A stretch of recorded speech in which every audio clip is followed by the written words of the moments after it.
Hello and welcome to the How to Get an Analytics Job podcast, where we will help you discover where you fit into the analytics marketplace, what skills you should build, and how to land your analytics dream job. I'm John David, analytics agency owner and educator.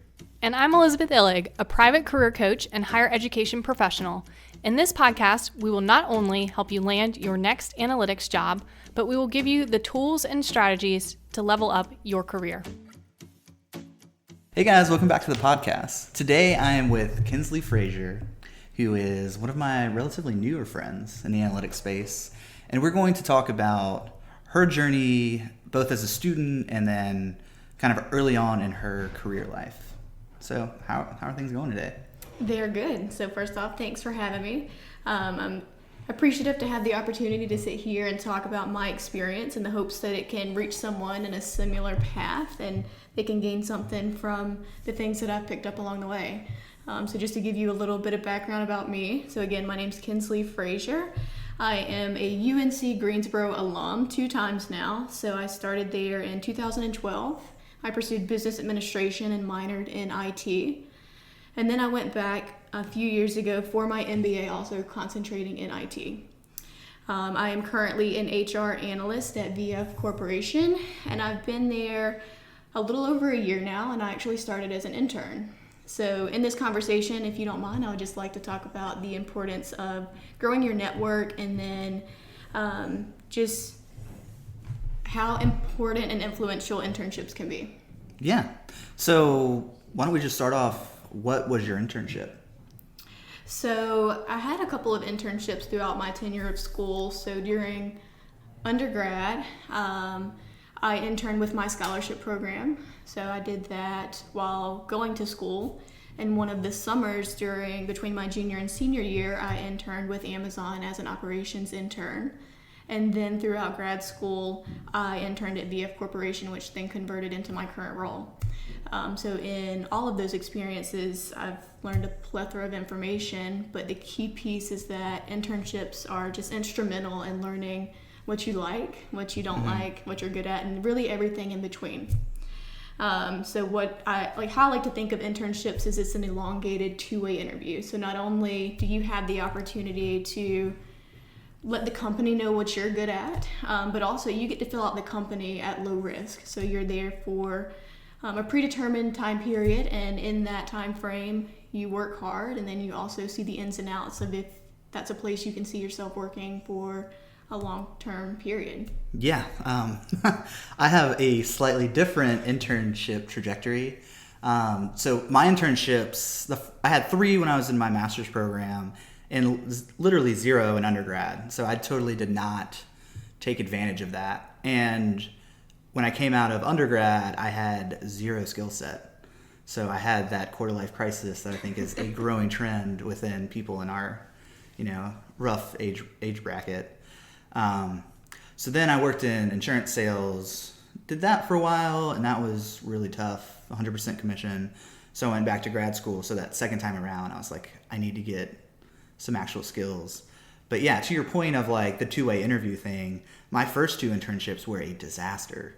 But I'm super grateful for that because I realized I cannot work in a big corporate setting. It's just not a good fit for me. Exactly. And similar to my experience with Amazon, so I was in a fulfillment center. So I was working with the folks that get you your packages to the door. So we filled the packages, saw them put on the shelves, etc. So start to finish. And I learned a tremendous amount from that experience, but I learned that it's also something that, I didn't have a lot of personal satisfaction from. Oh, you're so much nicer than me. So it was great, and I learned a ton, but when it was said and done, it just wasn't something for me. So I took that information and I let it catapult me into a different, wheelhouse of opportunities. So from that, I then kind of landed in the nonprofit sector for a bit, and then I got to work with something that was a little more closer to me from a philanthropic standpoint. Let's talk about interviewing and skill building. So I personally built a lot of skills during my 3 internships during my master's program. Did you feel like you got that on-the-job training that, a lot of them sell that, but sometimes it doesn't actually work out? Right. Absolutely. So I feel like in a lot of the instances, it was immersion by fire. So you read your job description, you have a vague idea of what you're going to do once you get in there. But then when you get your boots on the ground, you're like, oh man, I've got to learn this as I'm going. And honestly, for me, that was one of the best ways that I could learn, because you get to hear what you should do and then put it into action and then see the results in real time. And that was instrumental. But you learn things that you didn't even think were possible. So, and really all of my internship experiences, I walked out on the other side like, wow, like I didn't even realize I was learning those things and picking up on those skills until I had the time to sit back and reflect. Yeah, what something I think that you're kind of hitting on there is this concept called specific knowledge. Mm-hmm. So specific knowledge is kind of a combination of you having a skill and then applying it. You kind of get it like the UNCG's Master's MBA program.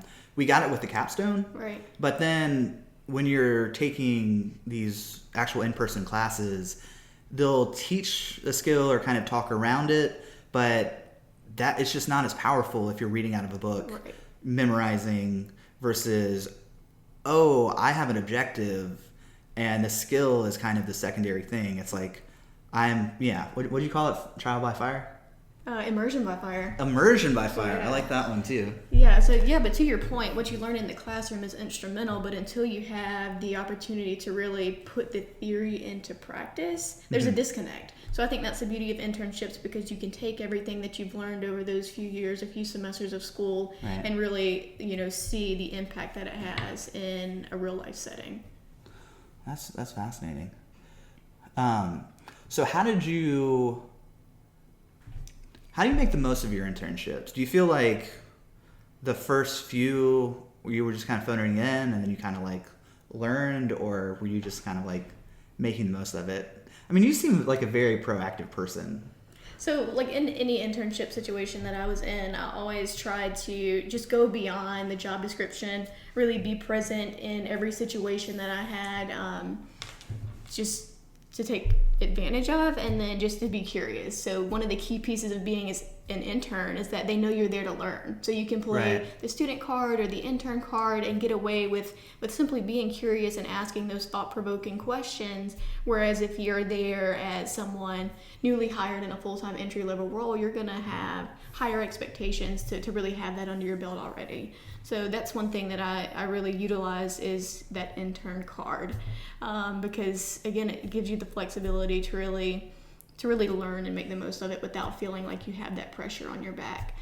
So kind of what that looked like in different instances was, in the most recent one with VF Corporation, not only was I interning, but I went beyond by being a part of the Greensboro Fellows program. And if we had events outside of work, like seminars or things of that nature, I would go to them to really grow the network and meet new people, and really just show face everywhere that I could, so that they could see that I was serious about the company and that I wanted to be there long term. Awesome. So really just doing, anything that I could to make the most of the opportunity. Which do you think is more valuable, the in classroom training or the internship? Or do you think it's like a nature-nurture argument? I think there's value to both, but I think most of my growth took place in the internship settings, because again, the theory that we learned in the classroom did give me some background knowledge and kind of laid that foundation a little bit, but it wasn't until you are doing those things in practice that you really grab hold of what it's like to be a working professional. So again, value to both, but I do feel that I grew more in the internship settings. Yeah, because I kind of go back and forth in my own mind sometimes whether I wasted my time and money on getting a master's degree. Right, yeah. And I had that same question, and especially on the front end of the program. So prior to the internship, I was like, my goodness, this is theory and this is all, just reading and case studies, etc. Where's the value in this? But then when I stepped foot in that internship, the value kind of it was like an aha moment, like, okay, here's the purpose behind it. And I really got to see a more holistic view, and really that, what we were learning had a point in the end of it. Again, I can't say whether I would or would not have been as successful without having that foundational knowledge from, from the classroom. I think it does give you some context. But I think, I agree. I think it did help a lot. Because kind of reflecting back on, I'm about 3 years out of getting my MBA. I feel like the learning I've done in the past 3 years is exponentially like more aggressive than it was during my master's program. Yeah. But part of that's because I launched my own consulting agency Right. like right out of the gate, and I mean it was sink or swim. Right, yeah.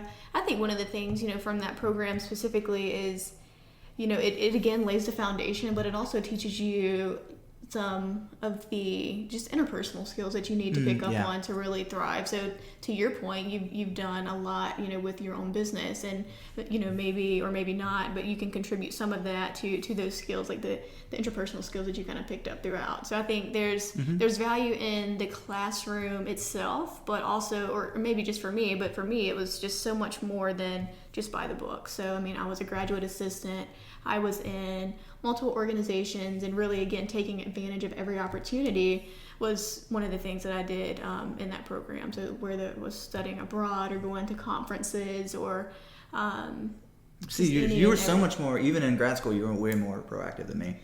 Well, I mean, again, because I feel like there's value and there's so much more to learn outside of just the classroom setting. Right. So I wanted to take advantage of everything, and I felt that was going to put me in the best place, on the other side of graduation, and it did. So it worked out. But I do contribute that to all of the opportunities that the Bryan School afforded me.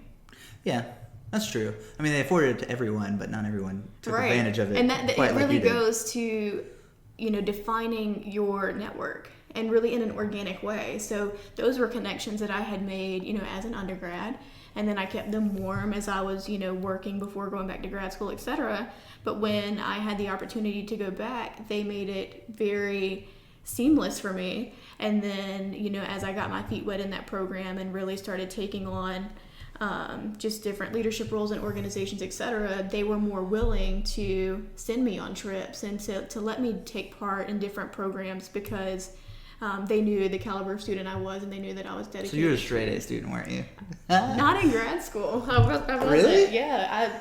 So I always got hung up on grades, right? Especially in undergrad. I was like, oh my gosh, I need that 4.0. Didn't quite get it in undergrad. But going into grad school, I realized that the grades were less important than the experiences that you had throughout. I wasn't even going to bring this up because I thought you were, 4.0 all the way through. No, Didn't even get a B, like an A minus. So I think that you are absolutely right. I think you hit a point of diminishing returns to where if you have a B, the value of getting a B plus is, incrementally less than just passing. Because what you're doing is you have a finite amount of time and energy. And if you're spending it on getting 100% on everything, it's almost like you're being OCD and like perfectionistic, versus you could take that energy and pull it into networking or building a skill. I also think we had different motivations for going back for grad school. Yeah. So you wanted to go and kind of like launch a career, right? Right. So I was really at a crossroads, and I just felt like I was ready for something different. And, I didn't have, coming out of undergrad, I was like, oh, I don't need a master's. That's not really anything that's going to help me get any further in a career. And as I was at that crossroads of what to do next, I was noticing that even with a pretty decent resume, from undergrad, I wasn't having any luck landing a new job. So really grad school and getting the MBA was a pivotal point and helped me just to make a transition in a career. Yeah. So my motivation was specifically to get data analytics skills, which in hindsight now I probably could have just taught myself that. But I mean, it ultimately worked out because I got that specific knowledge, that in-person, not only classroom like education, but then the application of it. Right. So I think that's a struggle with people who want to just go on Udemy and learn skills. A lot of times they'll buy a bundle of 20 courses and then maybe take 3 of them, and then they don't even apply that, so that's wasted time and money. It's almost like a sense of accountability. So you're joining into something that's a little greater than just yourself, especially in a face-to-face environment. But you especially for us, we had a cohort model, and then that really drove a lot of what we did, and that was super beneficial in staying engaged and really just uplifting each other, etc. So I mean, I think it's all dependent on, where you are and what your end goal is, and what type of program you join in as well. Mm-hmm. Now let's talk about landing the job. Okay. So I heard right before we started recording that you didn't even have a resume. So I had a resume, but funny enough, my current manager didn't even see my resume before hiring me onto his team. Wow. And we joke about that all the time. So I started out at VF as a compensation intern, closely related to the HR analytics, like sit in a fairly close vicinity. So I would see their team and interact with them here and there. And then, I had expressed to my manager within compensation at that time that I did want to stay with the company, and she worked really hard to make that happen. So she had conversations with my now boss on the HR analytics team, and there was some behind the scenes work, but ultimately it was just based on the work that I provided as a compensation intern, and then the connections that I made internally, and the impression that I had on the analytics team and my boss and on that team now. So yeah, running joke, but yeah, he never saw my resume until after, and it's worked out fine for me so far. You just said that the connections that you made, can you kind of unpack that a little bit? So I'm assuming that you obviously impressed these people, but what are they saying about you? How did you do it? Just, I guess, elaborate on it. So one of the things that I mentioned early on was to be present and be curious. So one of the things that my manager did at the early stages of my internship was send out an introduction email, and then essentially said to me, set up like short meetings with these folks and get to know them and let them know you and ask questions, etc. So the first few weeks of my internship, that's what I did. It was just like meet and greets, learning from their experiences, and I would always ask them, what is some advice that you would give for someone in my shoes? And furthermore, for someone who would like to stay with this organization. So in that, just making those connections with folks, and then just keeping the connections warm throughout the internship and not being fake about it. So I think that's really key. Most people hear the word network and they just, let me go smile in someone's face. Yeah, but it's really, being genuine in it. So you want to reach out to people not for the sake of seeing what they can provide for you, but also what you can provide for them, because having that two-way communication and that just two-way relationship is really instrumental in building a career and, just getting further experience in an organization, which is how it worked out for me. But I would really just have those connections, and if they were in a stressful time, like, hey, is there anything I can help you with? Mm-hmm. Oftentimes they would say no, but it still means something that you would offer. Yeah, I also think that just being curious and, legitimately, honestly engaged with someone is kind of a gift into itself. So I think a lot of people, I don't know too much about the corporate world, but I don't think that too many people in, middle management have young people coming to them and saying, tell me about your day. Right. I want to know what you're doing. How did you get here? And looking up to them. I think that's kind of validating in a pretty unique way. Right, it is. And that's, one of the pieces of advice that I always give students that are trying to figure out what's next or trying to figure out what path they want to take. And I'm like, ask for an informational interview, because one, people love talking about themselves in most cases. But two, if you just ask them to share their experiences, it's easy to talk about, and they're more than willing to help, someone in that student environment learn from their journey. So again, using that student card or that intern card is instrumental in, just figuring out what you want to do and identifying all of the paths that are out there. I feel like you're such a contradiction, because you just told me before we started recording that you're an introvert. Yeah. What you're laying out and talking about sounds like a super 99 percentile extrovert. How do you manage that? Is it just like you have this burning passion to succeed, and you're gonna make yourself feel uncomfortable all the time? That's what it's all about, no pain, no gain. Or do you genuinely enjoy these conversations? So I do enjoy the conversations, but in full transparency, it is exhausting for me as an introvert. So I think we have to keep in mind too, introversion, extroversion is more about where we get our energy. For me, it is that solitude and being able to have the alone time. That's where I'm going to recharge. So not to say that I don't enjoy conversations and reaching out and, the networking component, of the day-to-day, but it is incredibly exhausting for me. So I have to make sure, okay, if I have 3 networking events on the book this week, I have to make sure to do something a little low-key so that I'm not getting burnt out at the same time. Yeah, because I think that could totally, taint the experience, because then you're instead of being, curious, you're just like... Right, I just want to crawl stressed up in a ball. out. Yeah, and I mean, it's a fine line, but to your point, I knew that it was instrumental in getting me where I needed to go, so I was willing to suffer through the discomfort because I knew that I would be better on the other side. Yeah, you're just super high in industriousness, I think. You just have this urge to just, get it done. Yeah, I mean, I think that's helpful too. It's a pro and a con, because you mentioned, the need to have everything perfect earlier, and I was like, oh yeah, that's me. So that can be a fault in the same we're breath. So different. Yeah, I think that's fascinating, because I am not a perfectionist at all. And I'm pretty high in extroversion, I think. I'm somewhere in the middle, but I think if I have a good conversation, it recharges me. Yeah. But yeah, and also too, I almost always err on the side of action and just put it out there, even if it's not the greatest. Right. Because then you can iterate and improve. Because even getting negative feedback is still advancing you exactly towards your goal.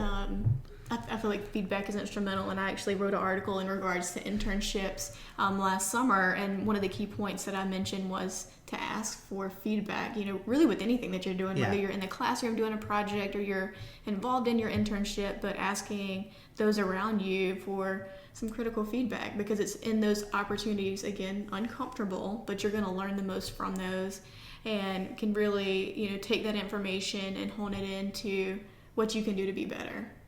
Awesome. Well, on that note, do you have any kind of closing recommendations, looking back on, I guess, so what, you're 6 months out from graduating? Yep. So you recently finished your MBA, got your first job. Do you have any reflections on what you did right, what you did wrong, what you could have improved on? So lasting thoughts for anyone is really just to take advantage of any opportunity that you have, whether it be an internship in the classroom, extracurricular activities, whatever it may be. Just take advantage of the opportunities, because it's those opportunities that are either going to expand your network in allowing you to meet someone who's going to, be your next manager or connect you to your next manager, whatever the case may be. You just never know what those opportunities are going to turn into. So really just go in full force and make the most of everything you can. Awesome. Well, I think that was some great advice. I really appreciate your time. Yeah, thank you. Thank you for having me.